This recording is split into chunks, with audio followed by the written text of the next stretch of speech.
Now I know that Valentine's Day was already a few weeks ago, but the pain of the Facebook statuses have been haunting me ever since. Now I don't want you to think that this is a rant about people in relationships or people who are single. It's about both. Facebook statuses can be funny, insightful, humorous, comments on society, or just about your daily life. Some people use it to list off what they did that day, which is kind of how Facebook wants us to use it. Every time I log in, Facebook asks me, "How are you feeling?" And every time I see it, I imagine Facebook asking me that while I'm laying on a couch. How are you feeling? Well, I've been feeling kind of stressed, bogged down, anxious. I'm not gonna put all that on Facebook. Oh, here's a funny picture of a cat. And usually I can tolerate the random amalgamation of the statuses that I come across on my news feed. Sometimes some of them bother me, but I just keep on scrolling. Just like your mother always said, if you don't have anything nice to say about somebody's status, don't say anything at all. But when it comes to holidays, no, not just holidays, Valentine's Day. When it comes to Valentine's Day, the statuses can get very annoying. Okay, so single people, we get it. You're single on Valentine's Day, Singles Awareness Day and all that. But if you were single on February 13th and you're single on February 15th, you are still aware that you're single.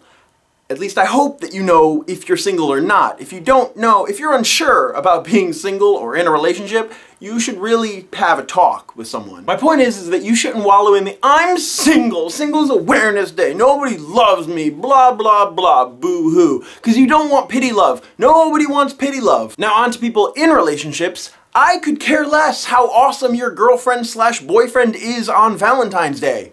Really? If you post a comment on your relationship, how you've been together for many years, through thick and thin and all that jazz, that is acceptable. That's cute even. Or if your relationship went through some horrible disaster, like Deadpool in Wolverine Origins, if your relationship survived Wolverine Origins, you're in it for the long haul. But if your boyfriend gets you 3 dozen roses, dinner for 2, tickets to a Knicks game, you're just showing off by posting that as a status.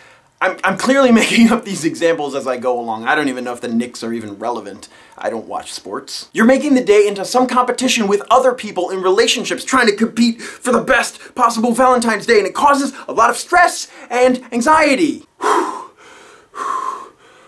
And on top of that, you're putting all this focus on Valentine's Day, and you probably don't even really focus on the other 364 days out of the year. Do you? Really? Do you? Do you? And the single people will see that status and they might think, "Oh, boo-hoo, I'm not in a relationship. Nobody loves me." Remember the earlier part of the video? Nobody wants that. And other people who only got 2 dozen roses from their significant other will see your status and then they'll just,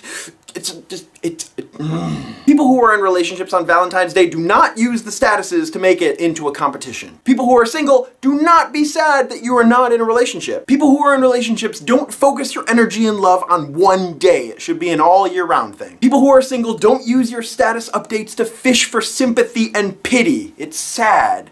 Like, not the boo-hoo sad, but like the, wow, you're sad.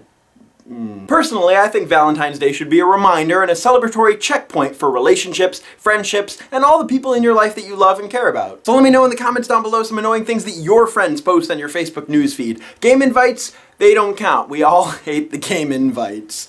And you will see more of me tomorrow. Even you, Jess.